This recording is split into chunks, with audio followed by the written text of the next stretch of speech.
Hello and welcome to PocketWatch, the show where we deep dive some of the best and worst film and TV available to us in the multiverse. My name is Gus, and on today's show, we are sliding into our comfiest pair of saggy yellow Richard E. Granty panties and marching across the empty void that is episode 5 of Marvel's Loki. As usual, I'm joined by a couple of co-hosts to help break down the episode scene by scene and see what makes it tick. First of all, he's got the old soul of classic Loki with the youth and spirit of a child king Loki. It's Peter Burns. Hello, and congratulations, mate. That was a beautiful line. Oh, thank you so much. Richard E. Granty Panties. And rounding out the trio, he's tall, he's charismatic, and he would definitely run a devilishly devious apocalyptic presidential campaign. It's, of course, Alligator Loki, Nick Richardson. I need you to help me get out of this weird little time universe I'm trapped in. Started strong. Started strong. I need you. It was a weird one this week, guys, and it's a weird intro as well. It is the penultimate episode, episode 5, entitled Journey into Mystery. Only one ep to go. It is leading up to a big finale, I assume. Lots of open endings. Are we revved up? Are we ready for a grand finale, Pete? I fucking loved this episode. I feel like it should have been the last episode. Ooh, really? But this was sick. I was very impressed. I loved how fast this all moved. There was a bunch of different kind of action. It was good fun the whole way through for me. Interesting. Wow, we are on two different wavelengths. I know. So Nick, funny. what wavelength are you on? Temperature check on this episode. How did you feel after journeying into mystery? This was the best episode of the show by far. It's amazing how good a TV show can be when a high concept show actually capitalizes on its high concept premise. So that's this is what the show should have been the entire time. Every episode, yeah. Yeah, look, I agree with that. I guess I'm a little cooler than the both of you in the sense that I Hated it. I felt like this was kind of some of the worst bits from the Lamentus episode in terms of like the traveling in a Doctor Who-esque kind of sense, with only sort of mild smatterings of TVA-ness, which is what I really have come to love from this show. So I found it was kind of meshing that together with sort of a mixed results for me, which left me feeling a bit funny at the end. But that probably comes down to a lot more of the clunkiness and the clumsiness, which I still find permeates through this series, and we will get into in much more detail as we break the show down scene by scene. But overall, both of you, hot this week, me a little cooler. So hopefully we can Haven't been even this out hot since episode 1. Hopefully we can even out those temperatures by the end of this episode and maybe the end of the series altogether. Well, you want to bring us down? Yeah, what the fuck's that about? I want us to even out. I want us to Yeah, be that on means level. bringing us down. Yeah. All right, I need to heat up before the last episode. Thank you That very sounded much. Weird. There we go. Let's dive into it. Again, just with the little synopses of the episode that writes that Loki tries to escape the void, a desolate purgatory where he meets variant versions of himself. That's accurate for once this week. I feel like it kind of sums up the Your episode. constant frustration with the synopses. And when I One synopsis. read the synopses this week on it, I was like, Gus will finally be happy. It completes him. Oh, I'll never be happy, but I'm just adequately, just like, that's fine. That says enough about the episode, and that certainly does set the scene for where we spend most of this episode. What do you want them to put there? The script? I want them to put a tease. I want them to leave like a little bit of a, ooh, what's that episode about? Like, give us a little sort of question mark on the end of it. But no, For fuck's sake, get on with it. The Disney Plus synopses are not adequate. Let's move on. Scene 1. Let's get into the episode itself. And we do open on probably what I would say is one of the most ambitious shots of the series so far. We get this great, it's not a tracking shot, Peter. What is it? A zoomy twirly shot. It's a CG fly through, baby. There you go. A CG fly through of the TVA the Timekeeper's Chamber from the previous episode, and then taking us all the way through into the aforementioned Void, which is a giant wasteland. And it's this beautiful mood setter with some cool music and a very interesting way to get us into the episode. So starting strong in that regard. We then arrive at the Void, and we see a large purple cloud creature, which we find out is named Alligator. And this is where we see the previous post-credits scene from last week, which is Loki, or I'm going to have to refer to him as like Hiddle Loki now, because we have a lot of Lokis. Hiddle Loki is met by the 4 variants that we saw, which was Classic Loki, played by Richard E. Grant, Boastful Loki, Child King Loki, and Alligator Loki. So we'll have to come up with shorthand versions of those as well. But we see that scene play out as they very quickly surmise what is happening. Richard E. Grant lets them know that this is the Void, that's Alligator, we're all Lokis, let's go. And I was like, wow, if the episode's going to be this condensed with its exposition, I'm on board. And the 3 of them make a run for it from the giant cloud creature in the sky. Back at the TVA, we see a weird kind of like sort of, it's the scene from the end of the last episode, but it's somewhere else. So they're out of the chamber, they're into the courtroom in the same pose, with Sylvie standing over Ravonna demanding that she gets all the answers. And the classic line that I'm going to tout throughout this whole this show of who's really behind the TVA is asked again. Ravonna explains that she doesn't know, and then she gives an explanation as that the people who are pruned aren't killed, but instead moved to the end of time, and she pleads that she can help Sylvie because she's in the dark just as much as her. Not very convincing, but the whole intro kind of gets the show moving. Do we think Ravonna's little like attempt to be clever at this point is convincing or not, Nick? That was a bit strange to me, where she kind of had that turn and then she turned back, and I just kind of went, okay, again, just a failed attempt by everyone in this show to deceive anybody else the whole time, constantly. Yep. I was confused. Mostly the audience. Totally. Like, we were not deceived. I was confused by the location of this, because they do reference it at some point in there where she says something like, this is where we first met, or this is where you first took me, or something. And I went, in the where the aliens are, and then I realized we're in the courtroom, which means that she's taken her into the elevator, up, down, and through multiple hallways to get there. And it's like, but then pushed her back down and been like, back to that first position. Yeah, I don't understand why this couldn't have happened there, but whatever. And so that scene kind of, most of that didn't work for me. I loved the opening shot of the thing. As soon as that happened, I was like, oh, ambition. I like this. This is actually really setting the scene for this. And then really loved the self-prune as well, that we haven't got to that yet, but that's fine. That kind of plays into that. Scene. Yeah, so totally. The score is really growing on me too, and we got a really great kind of like almost Inception like boom as we head into the wasteland there. So I am very much enjoying that. Peter, did the shot tickle your fancy as a cameraman at heart? No. Like that like fake fly through stuff doesn't tickle my fancy. No. I thought it was. We're back to the negative Pete that I missed.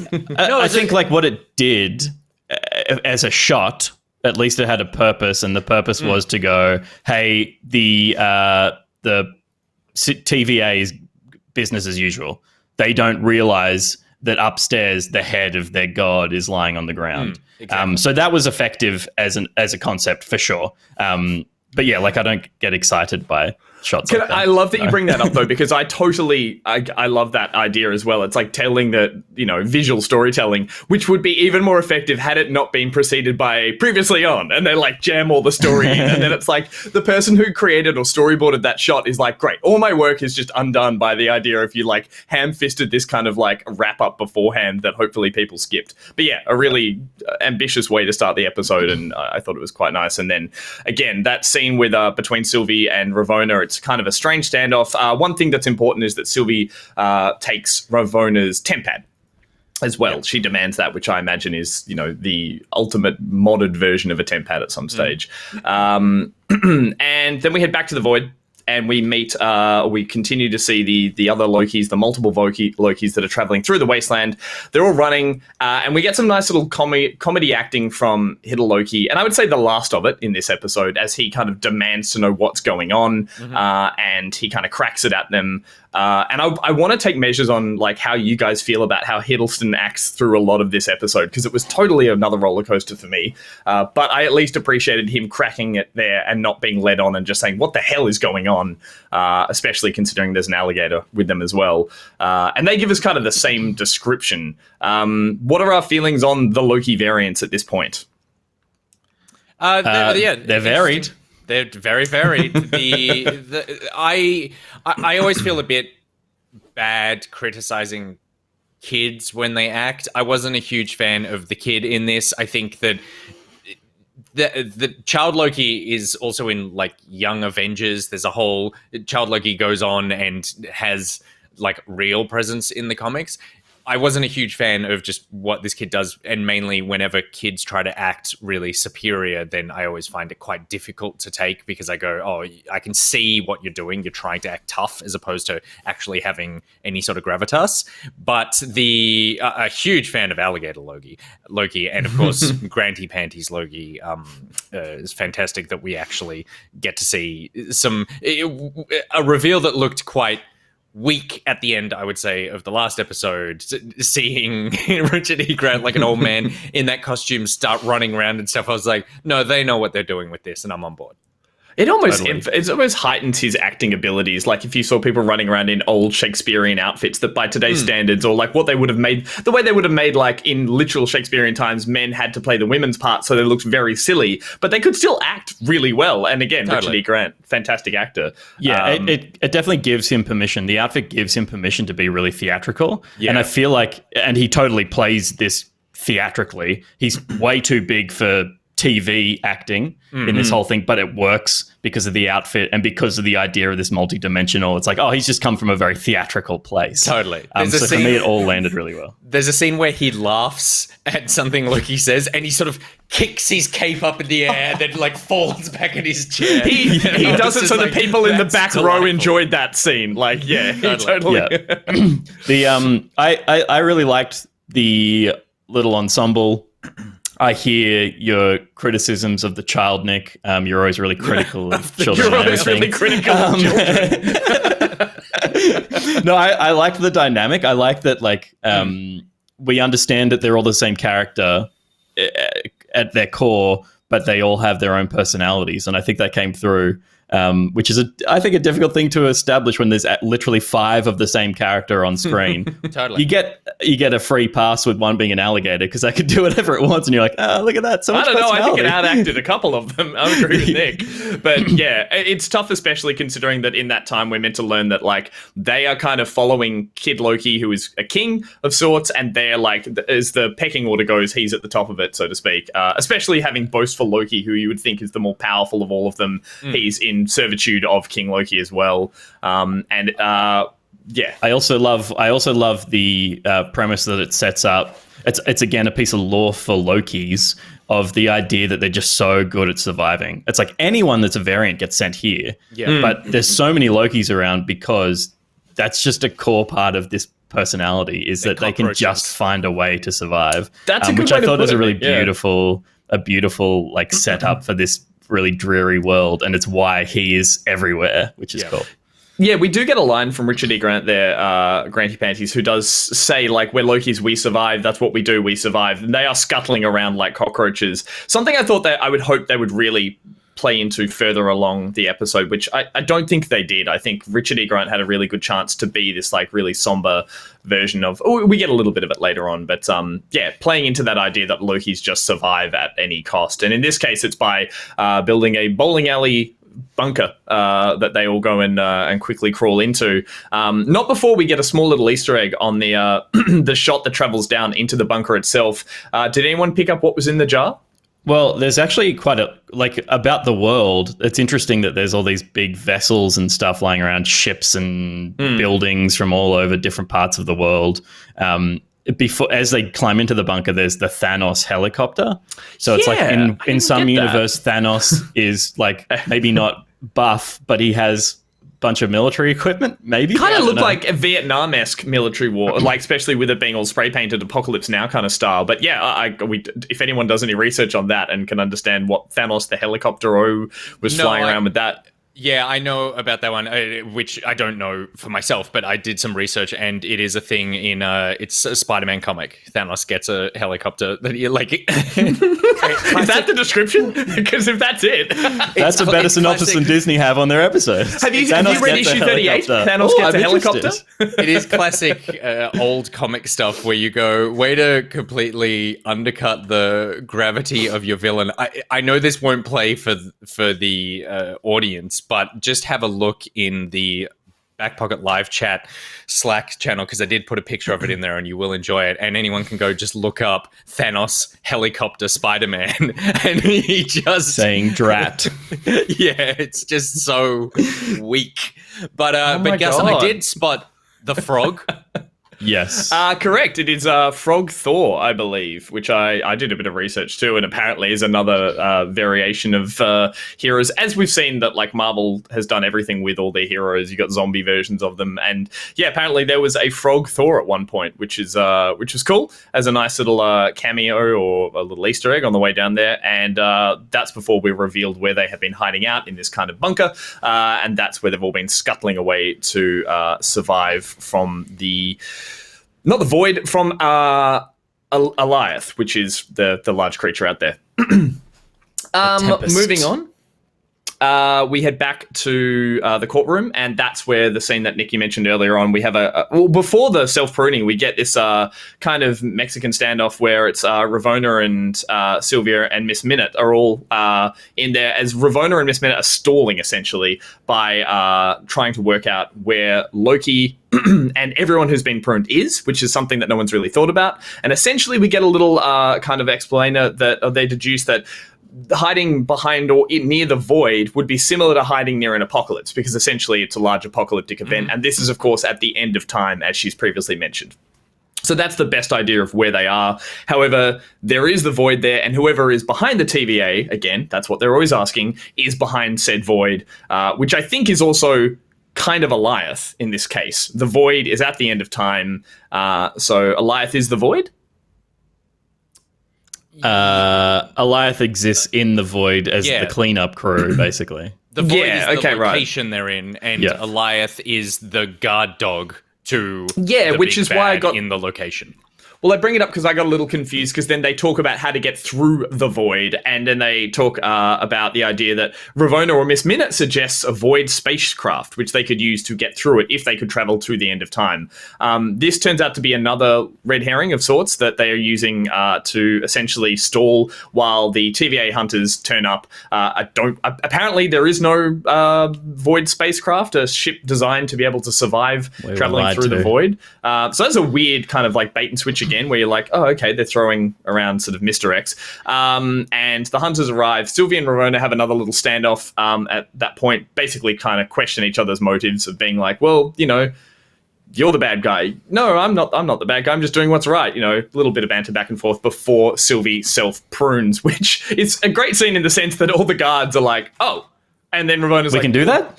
Yeah, and Ravonna was like, good, done. And so there is this kind of weird, I don't know if it was enough, but like the hunters look around awkwardly like, why would she have done that? And Ravonna's like, great, that's sorted for us. So I don't know if there's going to be enough of the TVA questioning what's going on. We haven't really seen much what's going back at the TVA, but Nick, you mentioned you like that as a character motive. I thought it was a little silly that she did it, but that she came to that conclusion so quickly, I guess. Oh, right. Yeah, I think that...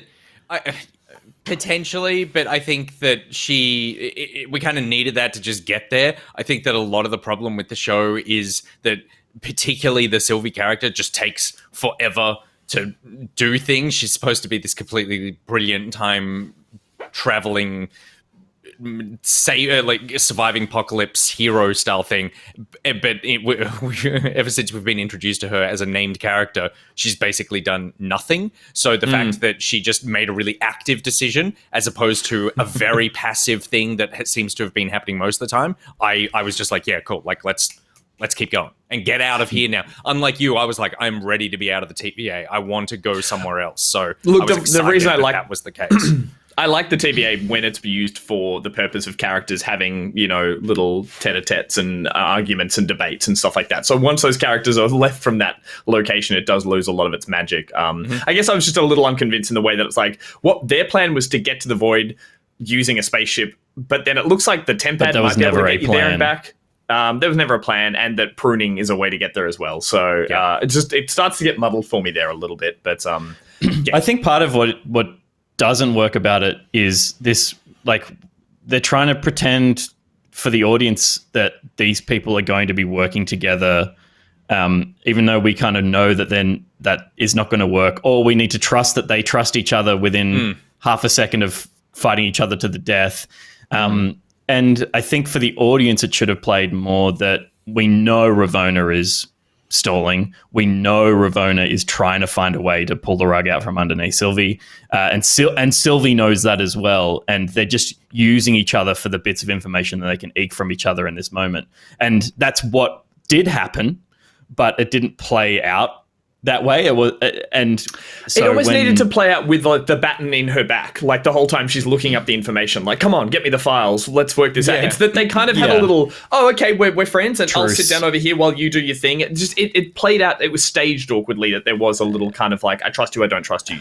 And for me, that's where the like suicide by baton is a little extreme. It's a great idea again, but the execution is that she trusts this piece of information that she was delivered not by a hostage, but by a system that's built to lie to her. Yes. And so she just immediately accepts it and then does a leap of faith, where she could have been more, I guess, cynical and found that information out in a more like forceful way or something to make it feel like, okay, she actually knows that information because she extracted it rather than was fed it by a liar.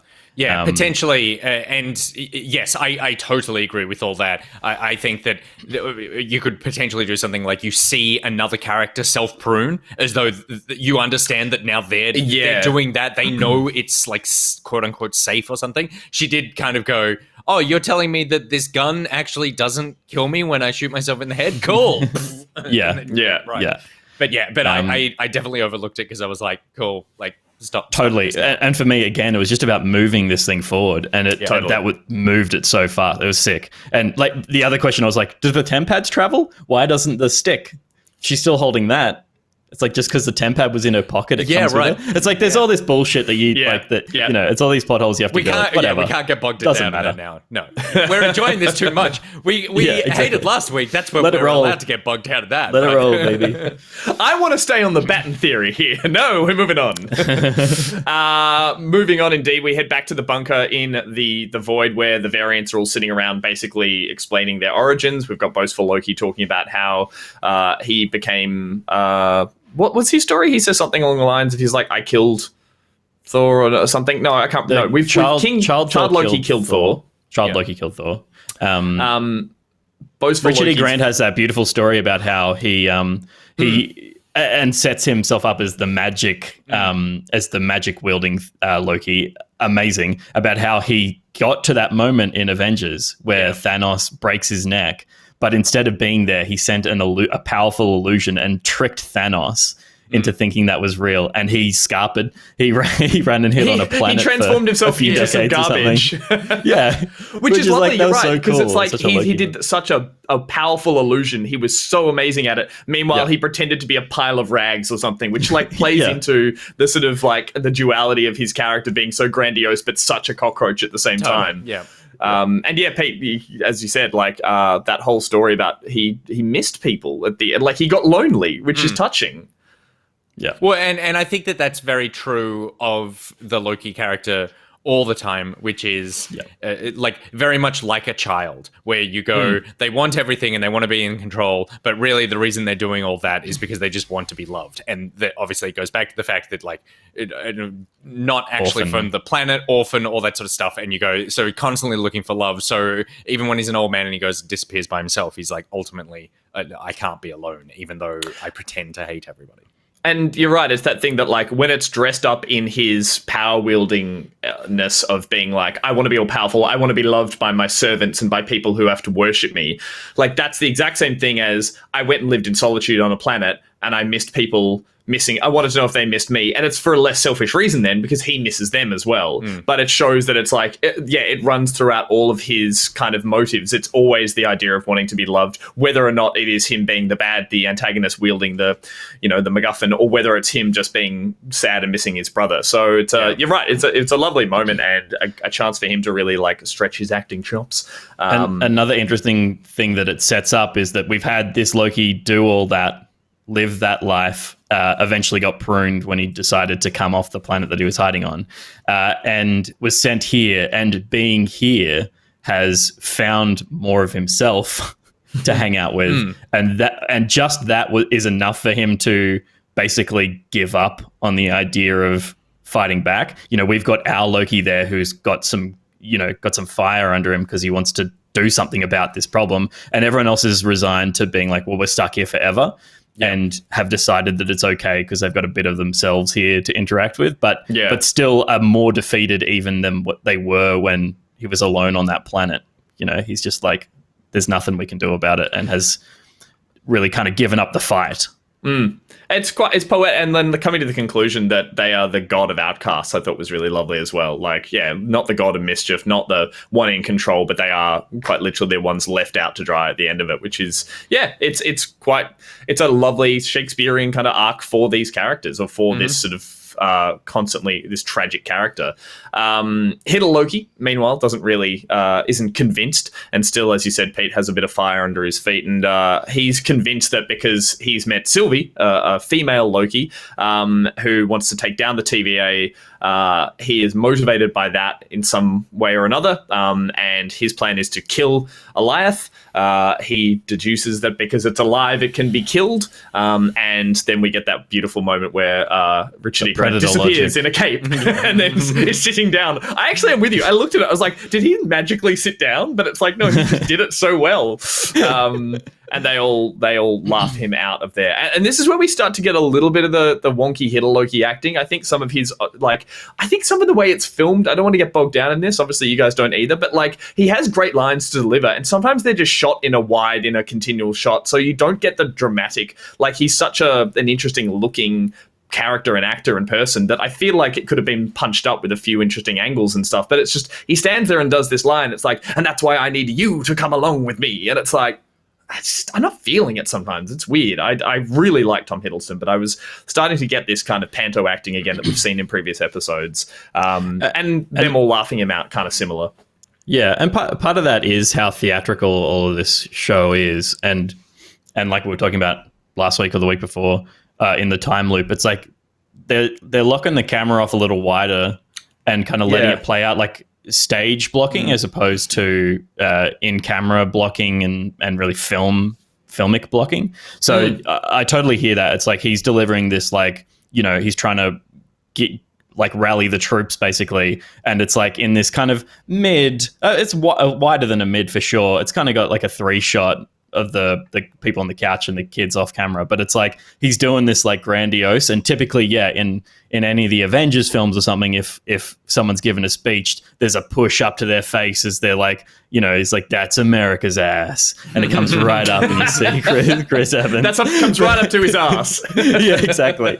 But here they kind of let it play, and part of that is for comedic effect. But I think for comedic effect, they need to cut against, they need to have that shot and then come out to the wide to go and this is how flat it's actually falling. Totally. As opposed to just letting it sit flat for most of the speech. I totally hear that criticism. Because I think that this acting was definitely, I am trying to give an inspirational speech and it falls flat, but the filmmaking kind of just didn't play into the joke in the same way that his acting did. And I think that that's mainly the issue with at least Hiddleston and in this show is the idea that he's doing one thing and then the show is not leaning into the thing that he's doing. Yeah, because I really, as I said, I want to give him credit. I think he's a great actor. I think his version interpretation of Loki has always been amazing, and he's done it so well on film. And I think that just shows how much the filmmaking or those choices, those direction choices, can help that and can hinder it when you get it in this way. Again, not meaning to get too nitpicky, but like I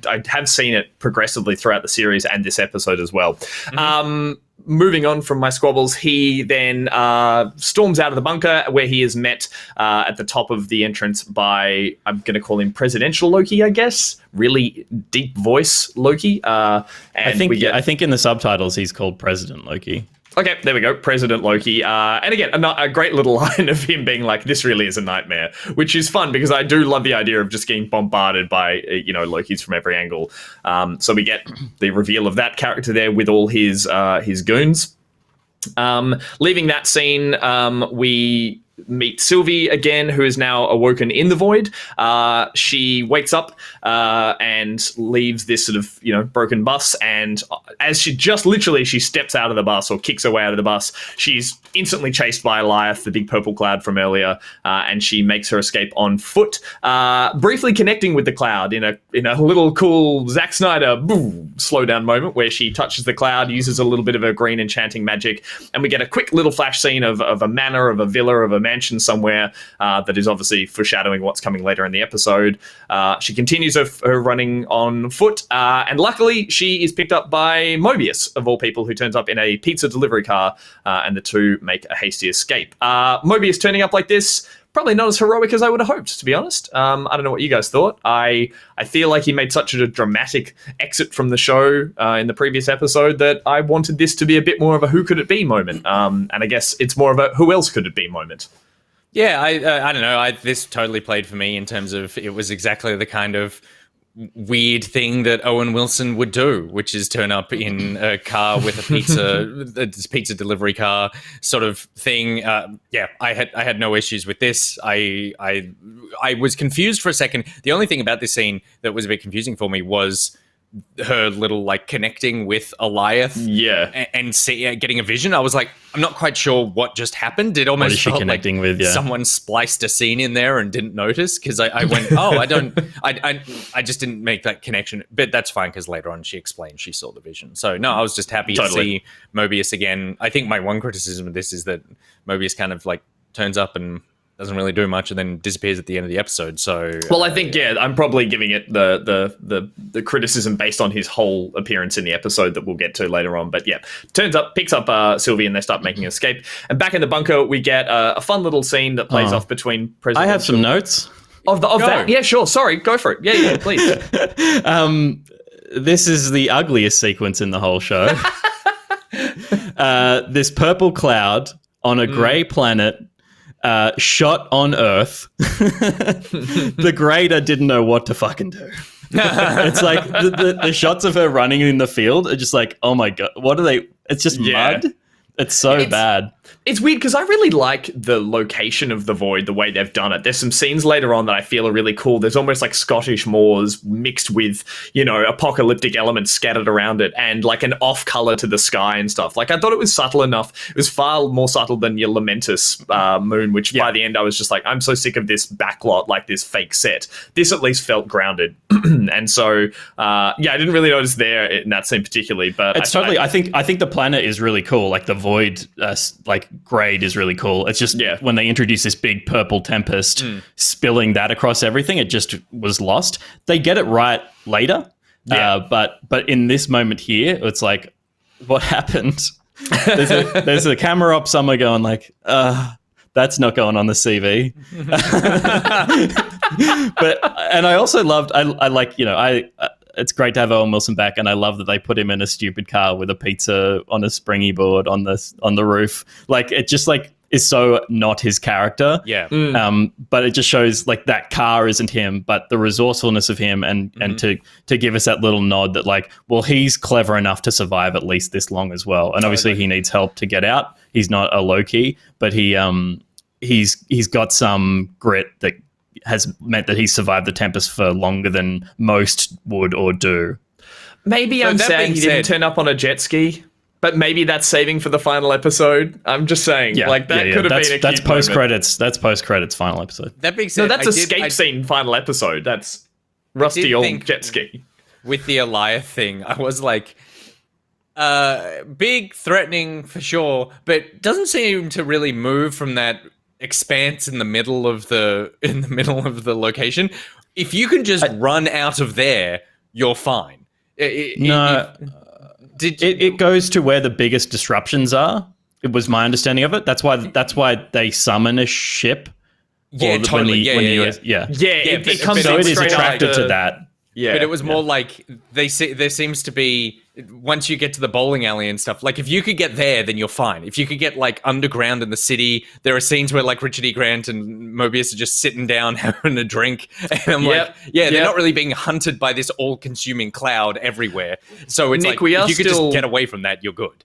We are still coming good from for the it. same series that had deadly asteroid rocks for one scene, and then completely got rid of them for the rest of that episode. So, see, I think it's a hunter. I think the Tempest is a hunter, and I agree. It needs to know where you are to come and get you. Yeah. And it has different cues. And sure, being underground is fine for a bit, but they have to come out to get food and resources or whatever. To find other Lokis by the sound of it. Be like, another one. Speaking of other Lokis, back in the bunker, we've got evil presidential Loki reveals that he used boastful Loki, I think, to betray Kid Loki in an attempt to take over his kingdom.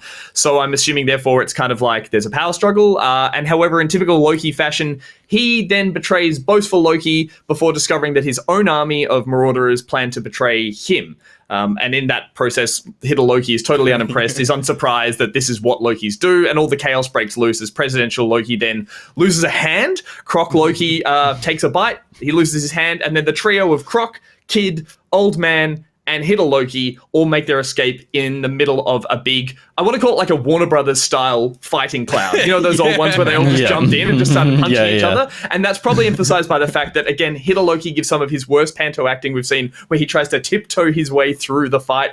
And I just rolled my eyes so hard it hurt at that point. Oh, wow. I love that. I loved it. I hated I liked the fight, and I loved the reprise of the score. We got this kind of action version of the Boams, and it was fun and silly.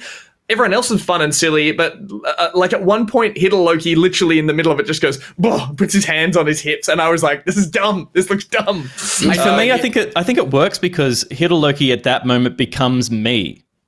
Like he's treating that fight with the amount of importance that it should have, which is zero. He's like, that's him being above what Lokis always are. He's going like, we've got to be better than this, because this is what it always turns into, squabbles and bullshit. Sure. And I don't have time for this, so I'm just fucking out. I'm out. Yeah. I would have preferred him then to be like, he'd literally just walk through the battle as it's all happening around him. The way he kind of does this little woo, like, I don't know. I found that pretty stupid. But I really liked this scene. I loved the alligator taking off presidential Loki's hand. I was a little confused, except for the fact that he looks fucking awesome. I was confused as to why Tom Hiddleston was playing presidential Loki when no other Loki was played by him. And it also, when he sort of reveals and he's got all the other Lokis as the gang, and he's got that cool outfit with the badge and the little bit of ripped and the thing, I was like, this is a glimpse into a much more interesting TV show that we could have been watching this entire time. This presidential Loki thing, for me, that storyline would have made a better TV show than the same emotional beat that we've already seen in the films played out with this one. The idea that he wins in some way is, at least would have been like a more fun thing. But I was confused as to why that was the one where he played that. For me, I interpreted that as, well, two things. From a production standpoint, it's nice to see Tom Hiddleston play the bad guy. Totally. Because that's how he started in the films, and it's nice to get another flashback to that. It's like, this is what he was. And I guess that makes sense for a story perspective as well, to see kind of that's what he was. But also from a lore perspective of multiverse stuff, I took that as being like, and this is probably incorrect, but the Tom Hiddleston variant of Loki is closest to the pure version of Loki. And all this rabble around him is just like, they're kind of shittier versions of him, even in the way they're dressed. One of them's dressed like Mad Max, like it's like no, these hang are on, just like I think it had a strong mystery men vibe to the rest. I think they're all Lokis. They've all got They're definitely shitty not all horns out Lokis. of aluminium and stuff. They're not Lokis because They totally are. No, they're all just marauders and scavengers, because you have to realize, and I came to this conclusion too, that the idea that there are people running around that world surviving, which we saw in a scene coming later on where there were some survivors come through on a ship and all are destroyed, but we have to assume there are people running around, not just Lokis. And I thought that too. I was like, wait, is he a Loki and they're all shit madmen, or what do you call them, mystery men Lokis? And I was like, no, there's definitely scavengers and cannibals and people running around who are surviving. I don't think there are people other than Loki good enough to survive the Tempest. They have to be led Owen by Wilson Loki, for a that's period of why. time. But okay. Yeah, no, they're all Loki. Yeah, that's my read, is that they're all Loki. I agree, and I think there's two things. One, they all basically have some variation of horns, even if it's like a very loose interpretation where it's like a helmet with spikes coming out of it all because over. they're followers. Okay. But then the second thing is that in the scene where they're all betraying each other, they all turn on presidential Loki, which is the idea that in a scene where Lokis keep betraying each other, they all betray their leader, and to me that's like, yeah, these are all Lokis. It would be weird. Yeah, there is literally no one else in this show except for Mobius, who could still be a Loki. Be a Loki. That's true. And keeps just getting his mind wiped. That is in this world as Loki. So yeah, I totally possible. Hadn't even Interesting. thought about that. Yeah, no, I have theories we'll talk about at the end. Yeah, cool. My theory is this is all still an enchantment by Sylvie, so we'll see if that one still plays out. I'm holding out for that one. We're still on the train. It's a fun, light scene, even though it is quite violent. And we get that moment where Richard E. Grant and he pulls the group of them out through the portal, and we leave that, assuming that those characters are done and dusted and they're kind of not coming back, I would assume. Which you said, I'm with you, Nick. I really liked the idea of presidential Loki chatting to Little Will, part of the Back Pocket team, who was like, oh, that's such a trailer moment. I'm like, you're right. That is just there to cut into a trailer and go, look at all the like different styles. And I'm with you because I definitely think it's the version of Loki who takes all his evil conniving and manipulativeness and wins, and can control a bunch of not Lokis in I just would argue the fact that he's here makes him a loser.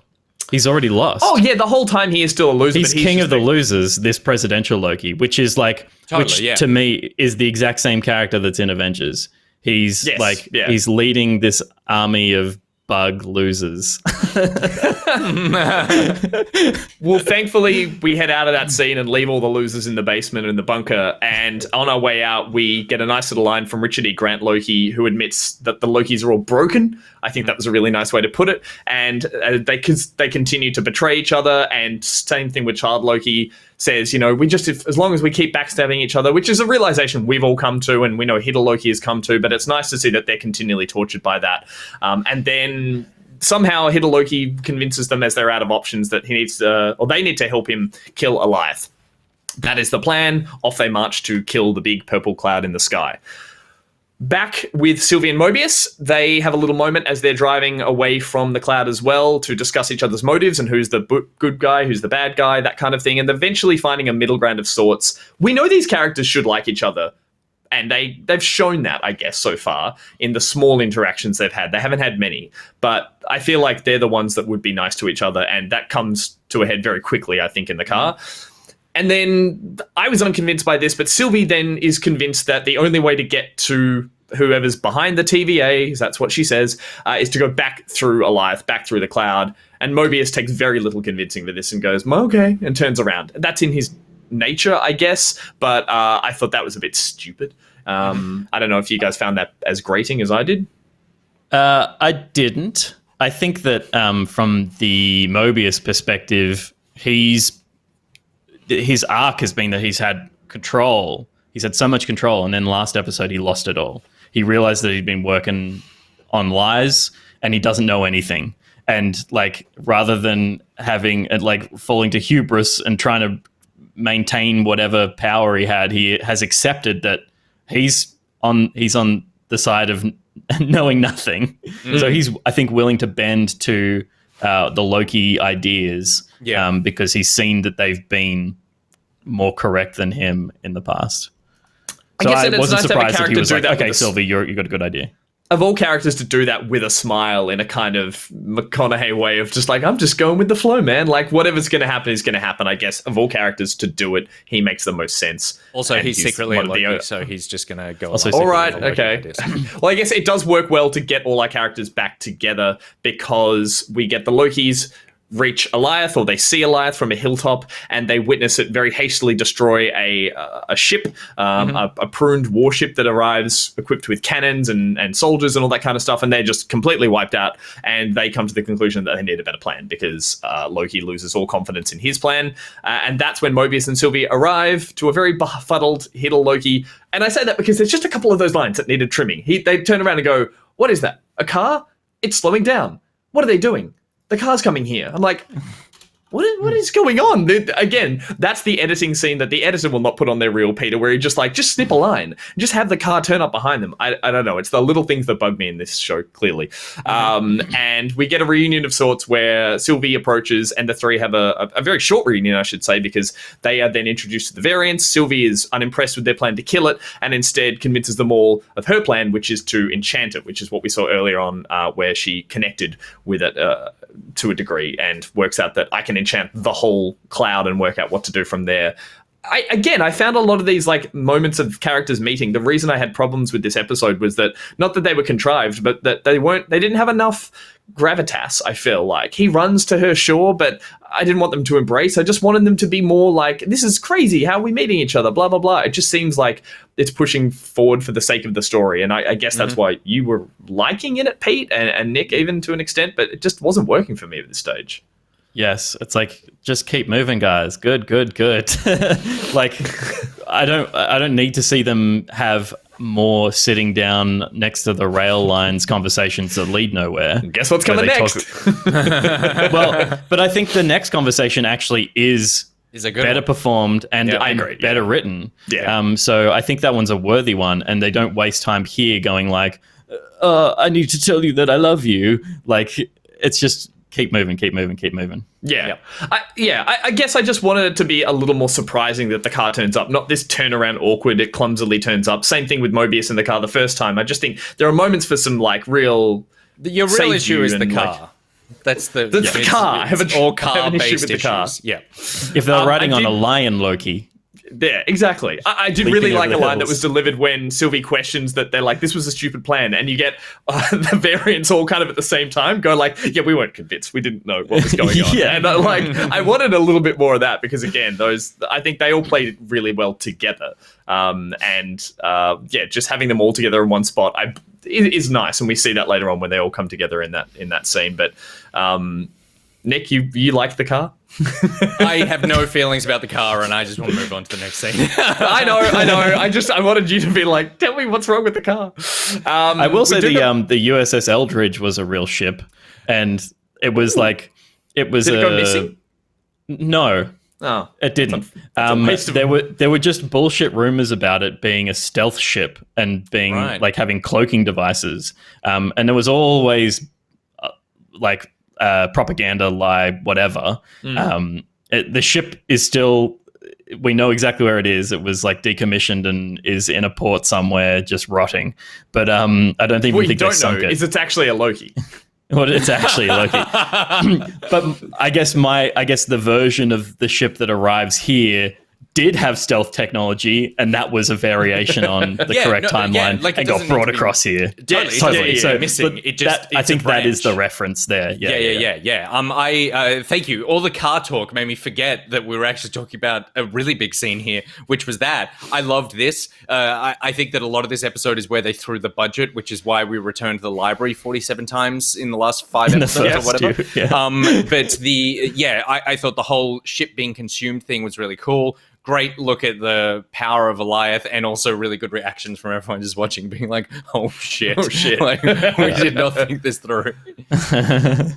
So is there somewhere where a pizza car turned left and this one should have gone right, and that's why it's there? Everything here. Even so you know how I said that it was in New York. Yeah, it was Avengers Tower. It's not Avengers Tower. It's a Kang reference. It's Kang, and there's a comic series where Kang basically buys Avengers Tower and turns it into into his tower, and that's the tower that's here. It's Kang. Are we still referring to Kang reference? But yeah, Kang is like the Conqueror. Golden Gate Is he Bridge now and the stuff, and yeah. Because he's Kang the Conqueror, and now he's Kang the Conqueror of real estate, as he outbids everyone. Can I ask, because and this is going to sound like a stupid question to anyone who knows anything about the comics. To me, Kang is the big head that eats worlds. Clearly, that's not the case. No, that's Because the one. otherwise, he wouldn't have a building. That's the one that It's only just click there. It's the like Silver Surfer proceeds to say your planet's going to be eaten, which was in the Fantastic Four film. Kang is a conqueror, and I believe, So you're thinking of Galactus. That's the yes. But you're also getting confused because you're thinking of Krang, Isn't he 8 worlds, which is Krang. the brain in Teenage Mutant Ninja Turtles. That you're thinking of that, and then Galactus eats worlds. And who's the thing that Patton Oswalt is playing in a oh god, animation? that looks like because that's a floating head. That and that begins with an M. It's another Mobius. It's not Mobius, but it's not Mobius, like but that? it is. It's fuck. No, I've just looked up Patton. MODOK. Thank you very much. MODOK, and it's supposed to be really good. So we should check that out. Yep. But again, that's another villain that is taken seriously in the comics that they've done a new spin on, but he's like a weird head that wants to be a villain. So Kang is a man. Kang's a dude. Or man-like. Yeah, Kang And owns a tower. Yeah, Kang is Kang is an actual person, and he has already been cast. He's going to be played by Jonathan Majors in Ant-Man and the Wasp. And then presumably they're setting him up to be more than the villain in that and the villain in the basically next Thanos. Yeah, cool. Sick. Oh, that's the Ant-Man and the Wasp and the multiverse or something, isn't it? Like, that's got a... and the quantum realm or some... Quantum Mania. Yes. Yep. Cool. All right. We're clearing that all up. Let's take a brief moment to go back to the exciting events that are happening at the TVA, where we see Ravonna takes a moment to talk to Hunter B-15, who now sits in the locked cell, and she demands to be told everything regarding the link that Hunter B-15 had with Sylvie, because obviously they had the little moment where they connected and she informed her of all the information. And basically B-15 tells Sylvie that, well, it's more of an idea that she just realizes that they both are looking for who's behind the TVA, and that Hunter B-15 realizes that Ravonna doesn't know either. And she comes up with the conclusion that she's like, Sylvie's going to find it first because she needs to know what happens, whereas you just want. It's a kind of nice little line, but it does push the character motives that essentially Ravonna is just doing this because she is curious about it, whereas Sylvie is on a revenge path and is going to find out. And then Ravonna leaves the cell and demands from Miss Minutes that she needs all the files from the beginning of time to work out who they are, because her plan is, she says it here really subtly, she's like, we need to protect whoever it is who created the TVA. So we're seeing that off screen, or not off screen, but to no other character. So we do realize there, I guess, that it isn't Ravonna the whole time. Not that I just, fan theories that maybe she is pulling strings and is being manipulative. But her saying we need to protect whoever created the TVA, for me, was an important line, because that does make us understand that she's a TVA devotist, I guess. And it's probably going to be to her demise, would be my guess. Potentially to her demise, but another piece of information that little Will dropped for us was that Ravonna and Kang are in a relationship. In some of the comic versions of this story. That was a very weird sentence for me to hear when I thought Kang ate worlds. Now that I know that it's a man, I could see a relationship working between Ravonna and Kang, and I'm looking forward to seeing it play out on screen. I feel like she will... If she's not in the next episode, she might play a little part, but I think we've learned that she gets defeated by Loki, so it would be strange to bring her back as an antagonist in the final episode, rather than just let her follow that strand and we find her down the line in one of the films. But you're right, that line of that Sylvie needs to do this was a cool bit of character for both of them. It was character like given to Sylvie through. It was like a line that assigned character to Sylvie through far better actors. Yeah, which no line that Sylvie has delivered has ever communicated the same feeling. So yeah. Also through a character that's probably not going to return, who they literally open a cupboard. It says a good line, close the cupboard. There's lots of things in that where I'm like, so you're not in that time loop prison thing. You're just in the oven, the storage cupboard. Yeah. Good. Well, yeah. So moving on from out of the TVA again, and we go to probably what is, as you guys mentioned, my favorite scene in this episode as well, where we get little fireside chats and little character interactions. Because it's Owen Wilson talking. My God, he just makes this whole show, and we get a great little bit where there's a bit of back and forth between the Lokis being old man, Croc, and Kid, and Mobius. And they're sitting by the fire having some really nice back and forth, and Mobius reveals that, basically after learning everything he's learnt, that he is going to go back and burn it to the ground, or uncover the mystery behind the TVA as well. Work out who's behind the TVA, that famous line everyone's been saying. That's if he makes it back. And it's lovely. It's just those characters needed to have a good 20 minutes together, I feel like. Richard E. Grant and putting Mobius together would have just been the whole episode for me. And then next to that, he also says something to Richard E. Grant that, like, wakes him up, that which is why this scene is so important. I can't remember exact wording, but it's something like, these Lokis, these two out here, these variants out here are proof that Lokis can change or something. He's like, he just plants a seed of going like, don't forget you can do it. You can do it. Yeah. Which he's been doing the whole series to hit a Loki. He's been saying, it's like, you could change, man. And so I'd love to see a better reveal of what his plan was or who he really is. I hope it's not just left the way it is in this episode. But you're right. There is a line there that does spark a little bit of like hope in all the Lokis. Mobius's job or fate is to inspire Lokis, perhaps. But outside from there, we have another little sit-down chat between Sylvie and Loki, and it is a really nice one as they have a chilly little moment as they talk about their Nexus event. It's kind of clumsy. It's like people talking about that kiss they shared or something, because that's essentially the intimate moment that happened on back on Lamentus. Here, Loki admits he's got no idea what he's doing. That's a really nice line I found, when he's just like, I've got no idea what's going on. And it's like, yeah, they need to embrace the chaos of this planet and this storyline and this series. But he does admit, whatever it is, he'd like to be doing it together with Sylvie. I don't think this pushed the romantic side as much as just the closeness of having someone to share it with.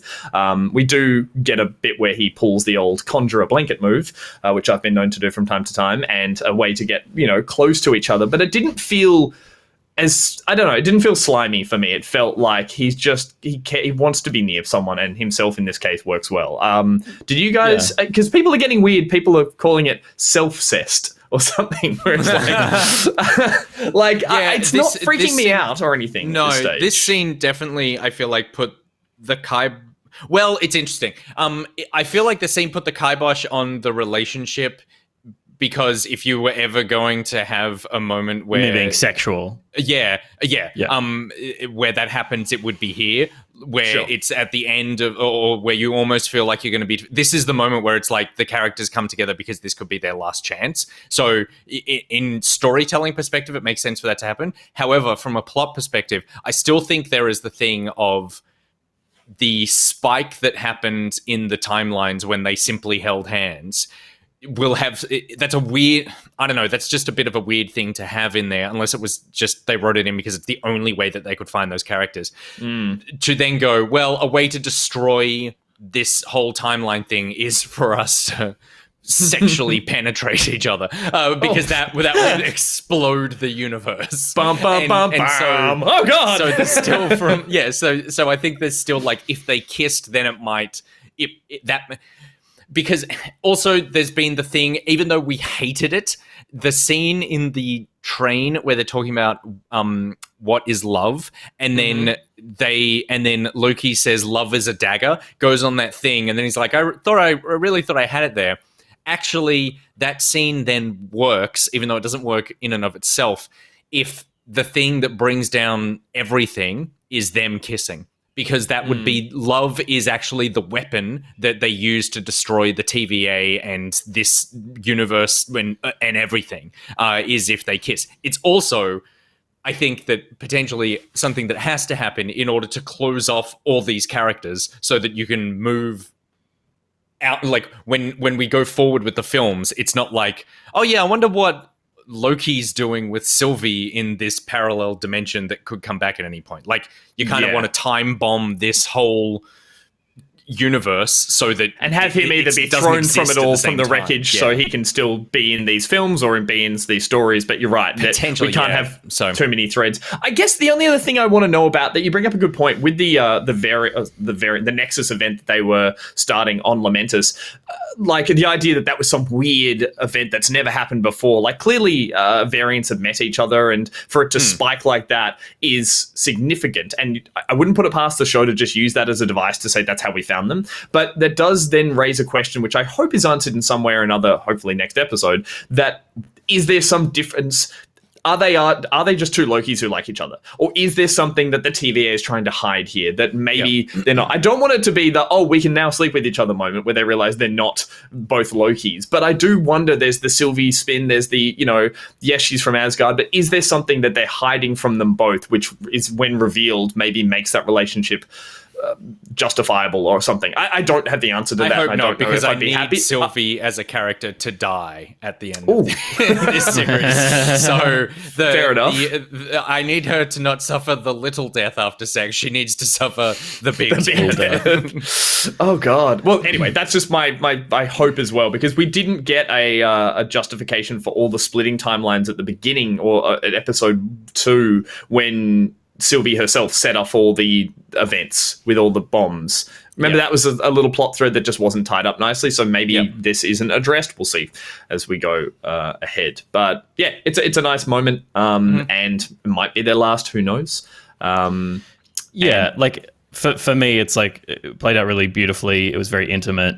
It didn't necessarily come across as a sexual bonding. I think it was definitely look, this could be the last moment we spend together, and we should just like show each other the affection that we have for each other in respect, in terms of respect for each other as human beings, as opposed to being affection in I'm horny. Totally. It's actually the scene. It's the scene that should have come before he gets furious that he thinks Moby killed Sylvie, because this is you see genuine bond now. Like, they are now they are seen as characters. So it's where we didn't believe it before. I now totally believe it now. Totally. And whether that remains a really strong friendship or whether it does become a loving relationship, I'm fine either way. I think at this point, if they can make the love thing make sense, that's up to them. But as a friendship, that totally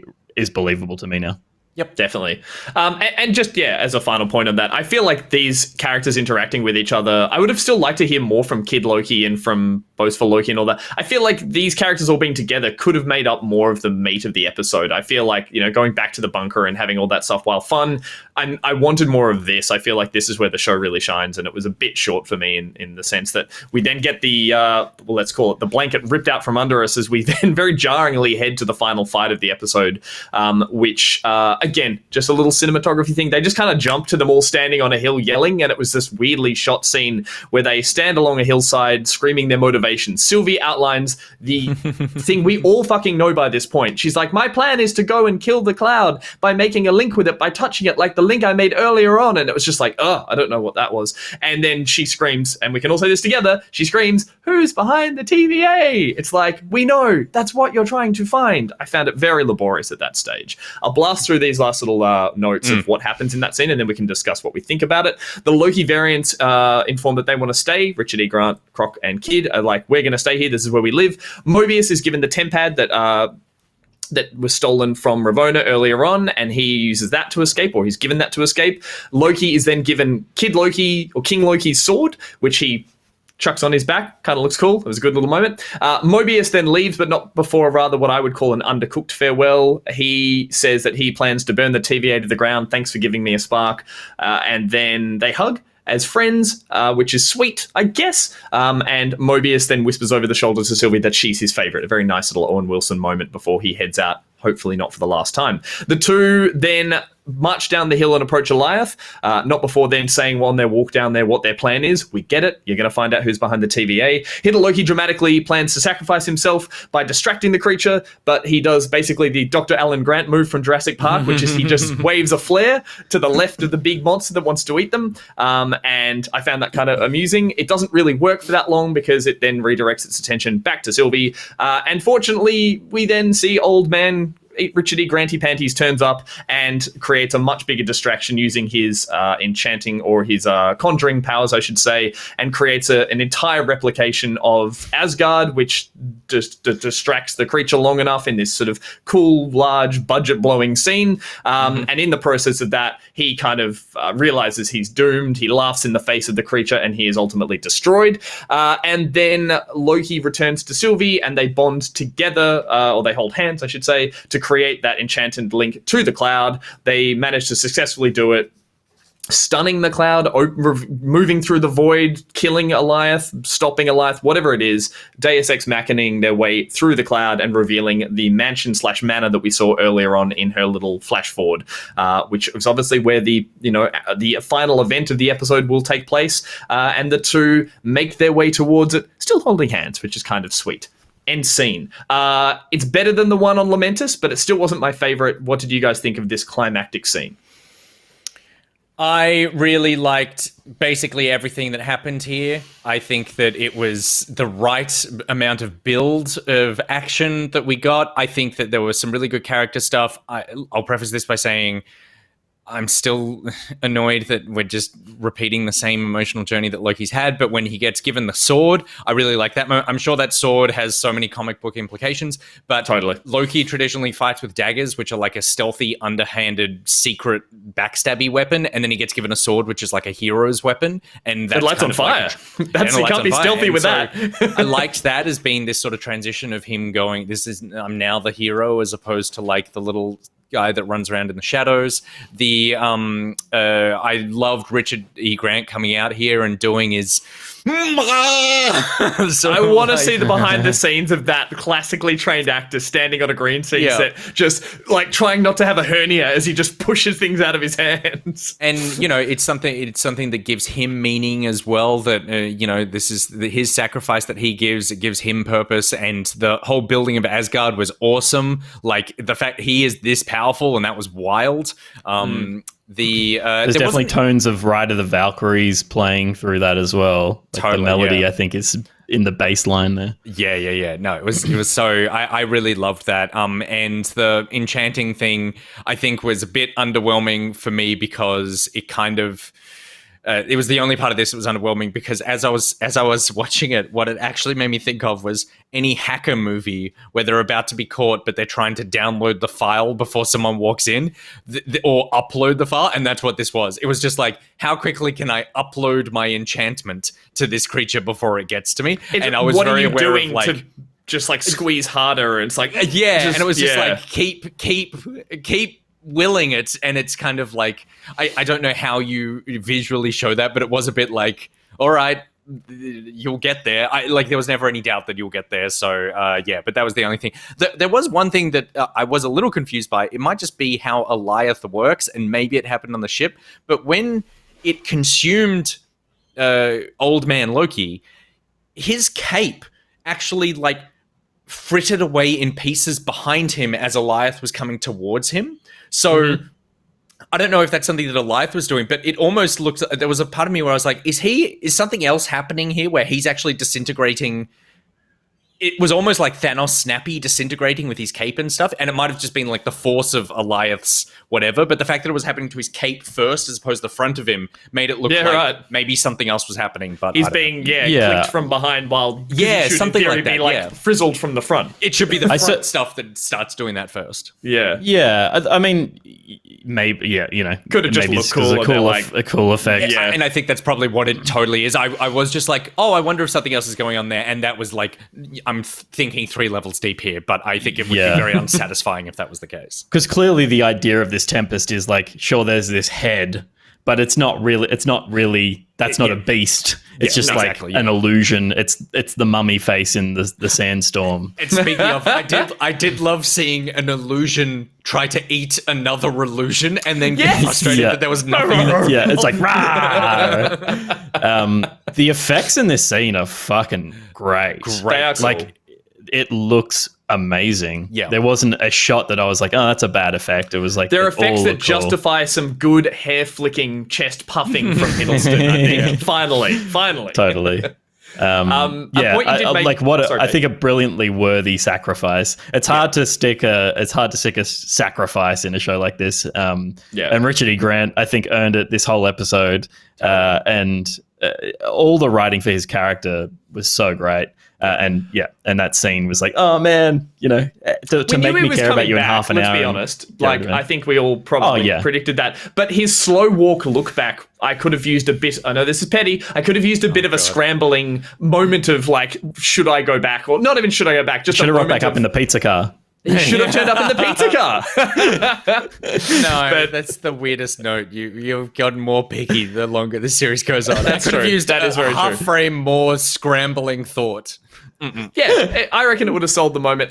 Again, an actual a serious point you made, Nick, is that like that sort of how long can we will, or how much longer do we need to push this through? I guess is emphasized by Sylvie when she sees old man Loki conjuring the Asgard in a clunky delivery, but a line she does say, how is he doing that? And then Hiddle Loki does say, I think we're more powerful. I think we're more powerful than we believe. And it's contrived, but I guess that excuses the idea that that's what gives her the strength. And if they bond together, they can use, their untapped power at that stage. So I guess it's a bit better than just going, wait longer. Yeah. I do feel like, again, that was one of those lines where it's like, you didn't need to say that. You actually, you look at Richard E. Grant, you see that happening, and then that's where you look at each other and then hold hands, and that's when you understand that. Like, you don't need I guess we're more powerful than we think. It's like, fuck, dude, come on. That was a first draft line. That's the controlling idea of the scene that you forgot to take off the story cardboard. Totally. And as we get to the end, we should probably just throw, wild speculation out there on what we think is behind the cloud, or who we think is in the manor, because we see this very mystical looking large imposing house off in the distance where we're to assume the timekeepers are, or the person who's been created the TVA. Who is behind the TVA is the question I've just wanted someone to ask the whole episode. And so Nick, we'll start with you. What do you think is going to be revealed to us in the final episode? Let me tell you exactly how this final episode is going to go down. The houses are Loki. So I think that Kang has to be involved in this because they are dropping way too many Kang references throughout the entire series for him not to be there. However, Kang is a super underwhelming emotional beat for an audience who have no idea who Kang is. If you don't know the comics and the bad guy was someone who you have literally never heard of in the entire show, it's kind of like, okay, if the bad guy was the timekeepers, that's fine because we heard about the timekeepers from episode 1, but they're not real. So it needs to be someone that has that we've been introduced to. I think it has to be because otherwise it just doesn't land with any emotional heft, and no one gives a shit from a sort of storytelling perspective. So therefore, my two theories: one, I do think Mobius is a Loki and that he's being constantly brainwashed. I think that would be a really nice twist. But you said in that scene where Ravonna demands all the files from the beginning of time to protecting the TVA, and it was revealed that she's not the big bad because she doesn't know who they are. Interesting you said that because the big bad was in that scene, and the big bad is 100% Miss Minutes. The clock. Yeah, and because that character makes no fucking sense to continually bring back in the ways that they've brought it back, particularly in that scene where it's why is this character here in this?